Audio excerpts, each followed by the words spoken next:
हिमाचल प्रदेश में अप्रैल में सोलन, पालमपुर, ऊना के अंब में नगर निगमों के चुनाव होने हैं। इससे पहले जनवरी में हुए पंचायती राज चुनावों में भारतीय जनता पार्टी को ग्राम पंचायतों के साथ साथ नगर निगमों में भी बम्पर जीत मिली है। इस चुनाव परिणामों से पार्टी का उत्साह बढ़ा हुआ है। इसी बढ़े हुए उत्साह का परिणाम है कि अब पार्टी ने आगामी 4 नगर निगमों में भी कमल खिलाने का दावा किया है। जनवरी में हुए चुनाव परिणामों में ऊना की 6 नगर निगमों में बीजेपी ने कांग्रेस का सुपड़ा साफ कर दिया था और सभी निगमों में अपना परचम लहराया था। इन चुनावों में कांग्रेस किसी भी निगम में नहीं जीत सकी थी। वहीं भारतीय जनता पार्टी के प्रदेश प्रवक्ता राम कुमार ने चारों नगर निगमों में विजयी अभियान को बरकरार रखने का दावा किया है। उन्होंने इसे प्रदेश में बीजेपी के बेहतरीन प्रदर्शन को केंद्र और राज्य सरकार की कल्याणकारी नीतियों का परिणाम बताया है।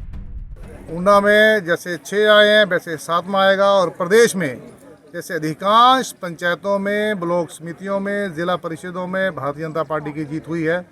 उसी तरह से इन 4 नगर निगम चुनाव में, चाहे वो सोलन का नगर निगम है या फिर आपका पालमपुर का है या फिर आपका धर्मशाला का है या अपना मंडी वाला है, इन चारों की चारों नगर निगमों में भारतीय जनता पार्टी की जीत होगी। क्योंकि अब तो ये सिंबल पर चुनाव हो रहा है तो सीधे ये पार्टी की जीत हो, क्योंकि प्रदेश सरकार ने श्री जयराम ठाकुर के नेतृत्व में बहुत ही शानदार काम किया है।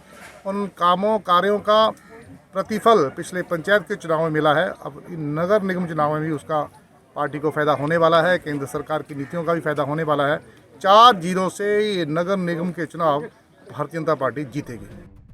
वहीं कोरोना के बढ़ते संकट के बीच होने जा रहे इन चुनावों के सवाल पर पार्टी प्रवक्ता ने हर 5 साल में चुनाव होना एक संवैधानिक व्यवस्था बताया। हालांकि उन्होंने इस संवैधानिक व्यवस्था में कोरोना संकट के मद्देनजर अपने नेताओं से भीड़ न जुटाने और मास्क लगाने की अपील भी की है। दोनों वास्तविकताएं हैं कि कोरोना द्वारा से फिर इसने सर उठाया है और काफ़ी केसेस बढ़ रहे हैं पिछले दिनों से। इसको हम झुठला नहीं सकते हैं। हालांकि हिमाचल सरकार ने पिछले 1 साल से कोरोना को लेकर जो लड़ाई की है वो अच्छा ये काम किया है। केंद्र सरकार का भी पूरा सहयोग रहा है और वैक्सीनेशन का काम भी बड़े स्तर पर हिमाचल में चल रहा है।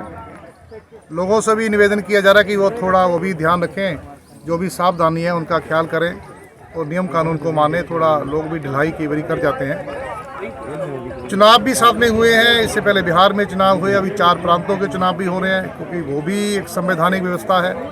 समय पर चुनाव होने हैं। 5 साल में चुनाव सरकार द्वारा बनती है। लोकतांत्रिक व्यवस्था का ये हिस्सा है। उसी तरह से हमारी लोकल बॉडीज़ हैं। पहले हमारे ग्रामीण लोकल बॉडीज़ के चुनाव हुए, अब जो शहरी निकाय पीछे चुनाव हुए, अब 4 हमारे नगर निगम उनके चुनाव चल रहे हैं। अब तो एक संवैधानिक व्यवस्था के चलते चुनाव समय पर हो रहे हैं, लेकिन थोड़ा ये हमारा निवेदन है कि चाहे वो इस चुनाव में लड़ने वाले प्रत्याशी हैं, पॉलिटिकल पार्टीज़ के जो लोग हैं, कि आप उन नियमों का पालन करें, कुछ दूरी बनाए रखें और यथासंभव हो सके ज़्यादा भीड़ हम इकट्ठा ना करें।